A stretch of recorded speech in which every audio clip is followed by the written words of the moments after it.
Olá, amigos. Bom dia. Vejam que história interessante. Conta-se que no plano espiritual, um anjo celeste dirigia uma terapia de grupo visando dar um atendimento emergencial a 3 desencarnados que ali chegaram havia poucas horas do desenlace carnal. Dirige o anjo ao primeiro deles. Meu amigo, neste momento em que seu corpo está sendo velado, o que você gostaria que seus amigos dissessem frente ao teu caixão? Respondeu tristonho o falecido. Acharia confortável que comentassem: está aí o féretro de um grande homem, pai de família exemplar, dedicou-se toda a sua vida à educação, ensinando o saber a muita gente. Ao outro, o instrutor celeste devolveu a mesma pergunta. Bem, eu gostaria que ao olharem para o meu corpo inerte, reconhecesse os meus méritos, lembrando: aqui está um homem que na vida pública sempre colocou em primeiro lugar os interesses do povo. Quase toda a sua vida pautou pela conduta reta, trabalhando sempre pelos mais humildes. Isso muito me consolaria e me auxiliaria neste momento de transição tão difícil. Dirige-se o psicólogo espiritual ao terceiro do grupo e indagou: e você, meu amigo, o que poderia mais lhe agradar no momento em que seus familiares e amigos estão assim retirando a tampa da urna mortuária para as últimas despedidas? Ah, meu bom anjo, neste momento, nada me daria mais felicidade se alguém dissesse: olhem, ele está se mexendo. Pois é, embora construída de forma cômica, essa história naturalmente fictícia ilustra muito bem um capítulo de O Livro dos Espíritos que trata do retorno da vida corporal para a vida espiritual. É uma parte muito interessante daquela obra. Nesse capítulo, além de outros questionamentos, Kardec pergunta: todos os espíritos experimentam o mesmo grau, durante o mesmo tempo, a perturbação que se segue à separação da alma do corpo? E o Espírito Verdade responde: não, isso depende da elevação de cada um.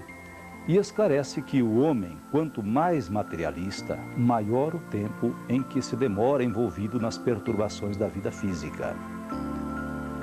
No programa de hoje, continuaremos tratando do tema Mundo dos Espíritos, focalizando especialmente o fenômeno da comunicação entre nós e os desencarnados.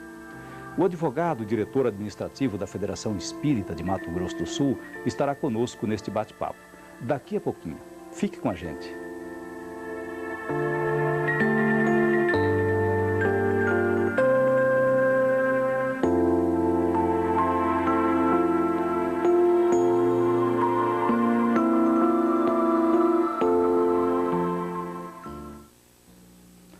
Sem dúvida alguma, um dos problemas que mais aflige o mundo de hoje é a escalada da violência.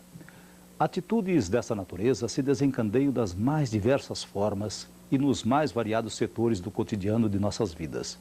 Seja através de atos ou palavras, mas sempre são motivadas pela ignorância, pelo orgulho e pela intolerância. É comum até mesmo entre representantes de determinadas denominações religiosas a crítica indevida, o escárnio, a intransigência, ou até mesmo guerras religiosas. Essa foi uma das razões que levou a ONU a promover recentemente um encontro na cidade de Nova York entre os representantes das maiores denominações religiosas do planeta, inclusive da Federação Espírita Brasileira. Na ocasião, foi assinada uma declaração conjunta pela paz mundial, comprometendo-se os líderes religiosos de todo o mundo, por eles e pelos seus seguidores, com 11 metas a serem seguidas, dentre as quais destacamos: colaborar com as Nações Unidas e com todos os homens de boa vontade na busca da paz em todas as suas dimensões. Todas as comunidades religiosas devem respeitar a liberdade de culto umas das outras e engajarem no perdão e auxílio mútuos. Praticar e promover os valores da paz interior, incluindo especialmente o estudo, a prece, a meditação, a noção do sagrado, a humildade, o amor, a compaixão, a tolerância e o espírito de serviço, que são fundamentais para a criação de uma sociedade pacífica.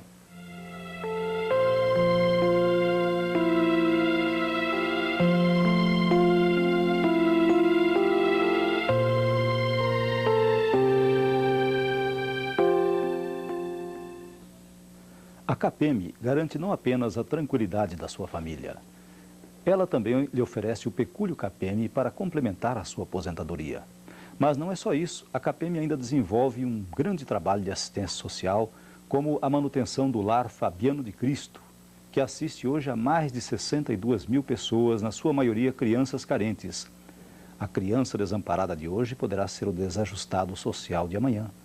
Você também pode participar desse trabalho meritório e ainda dar a proteção à sua família.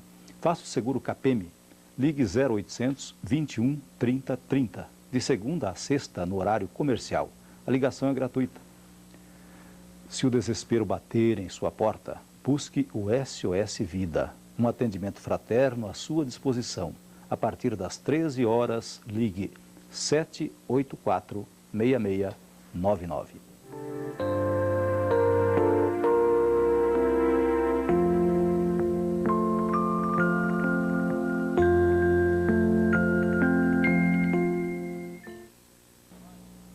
Como nossa sugestão literária de hoje, queremos indicar o livro de Jamiro dos Santos Filho, Vida a Dois. É uma obra muito interessante e trata de assunto bem atual.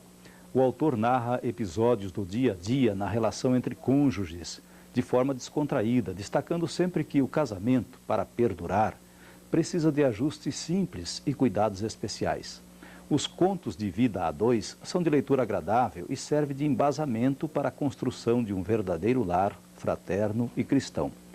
É leitura importante para os que desejam se casar e altamente recomendável para os já casados.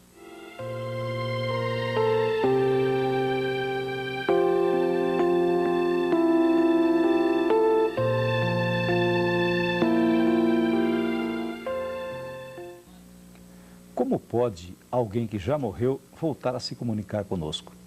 Porque uns conseguem ouvir e até ver espíritos, enquanto outros não.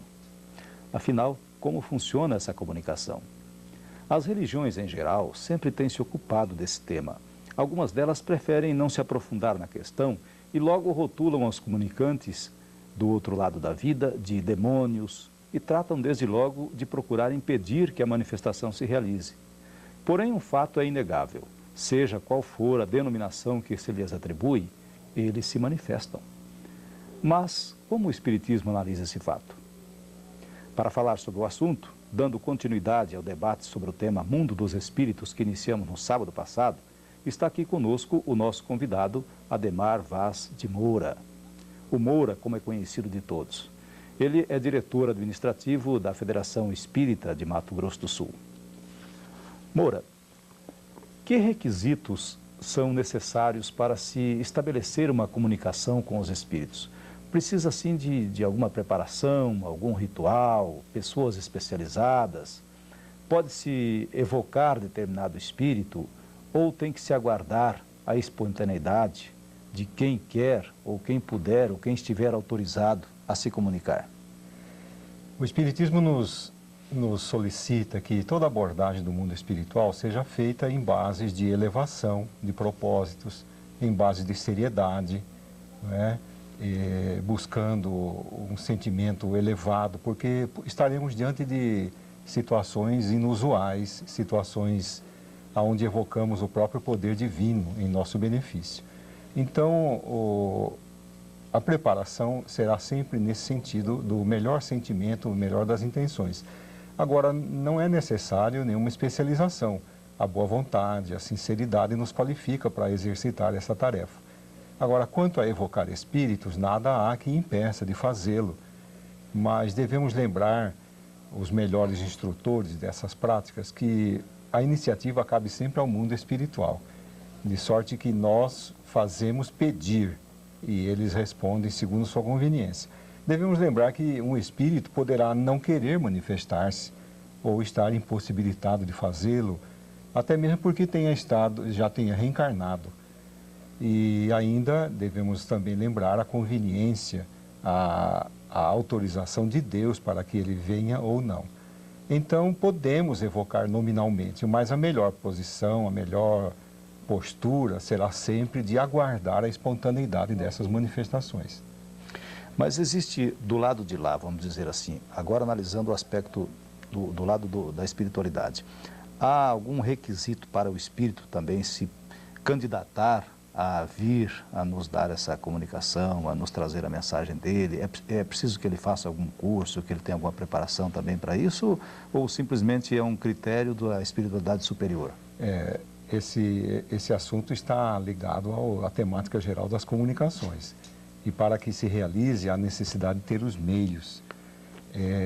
Não tanto quanto autorizações, porque é um fenômeno espontâneo, mas os meios a que me refiro são os dons da mediunidade. O espírito tem que ter a instrumentalidade para se comunicar.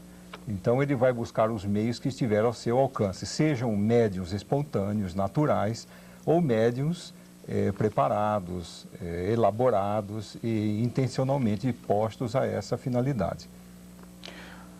Moura, nós sabemos que Kardec iniciou o estudo do espiritismo, o estudo do fenômeno espírita, através do chamado fenômeno das mesas girantes. E hoje não se ouve falar mais nisso, não se faz mais essas práticas, ou por que isso não se fala mais nisso? Os espíritas consideram a época das mesas girantes uma fase necessária e historicamente encerrada. É uma fase em que a espiritualidade procurou provocar a atenção de uma sociedade blasé, uma sociedade indiferente, até mesmo materialista, através de fenômenos que seriam definidos hoje como poltergeist ou fenômenos, né, de telecinésia, que foram impressionantes, foram muito abundantes e praticamente em toda a sociedade desenvolvida do século passado. Quer dizer que hoje não há mais necessidade de provar a comunicação através disso. Não há necessidade. Hoje em dia está se fixando nas manifestações inteligentes. Exato. E a credibilidade já avança com bastante terreno, não é? Certo. Mas eu quero aproveitar esse gancho, já que o nosso tempo está no limite, para perguntar para você o seguinte. Nós vemos aqui no Brasil, geralmente o que conhecemos de espiritismo, são os trabalhos, as práticas realizadas nos centros espíritas. É a parte religiosa. E a parte científica, há institutos de pesquisas, há gente pesquisando isso? Olha, no Paraná existe uma instituição de ensino superior com o perfil denominacional espírita. E o que se observa hoje, não tanto no Brasil, mas na Europa, nos Estados Unidos, atividades científicas buscando o avanço nos conhecimentos espíritas, especialmente na área das transcomunicações instrumentais. Bem, Moura, infelizmente o nosso tempo se esgotou. Nós agradecemos a sua presença e agradecemos ao telespectador. Um ótimo final de semana a todos.